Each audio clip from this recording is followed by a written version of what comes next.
17 বছর election engineering হয়েছে না, এইটা আমলাদের অফিসারদের একদম মানে হাড্ডিতে হাড্ডিতে জিনে জিনে ঢুকে গিয়েছে। সো তারা মনে করছে ইলেকশন আসলেই ইলেকশন ইঞ্জিনিয়ারিং হইতে হবে। এবং তাদের মধ্যে আরেকটা ব্যাপার আছে, সূর্যমুখী ইফেক্ট বলে এটাকে, মানে রোদ যেদিকে মুখটা সেদিকে।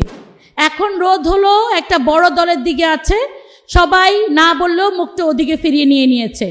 এবং সেখানে আমরা যেটা দেখতে পাচ্ছি, আপনারা যারা ইলেকশন নিউজ কভার করেন তারা যদি একটু খেয়াল করে দেখবেন, এই বড় দলের প্রার্থীদের সাথে 2টা করে ডামি প্রার্থী আছে।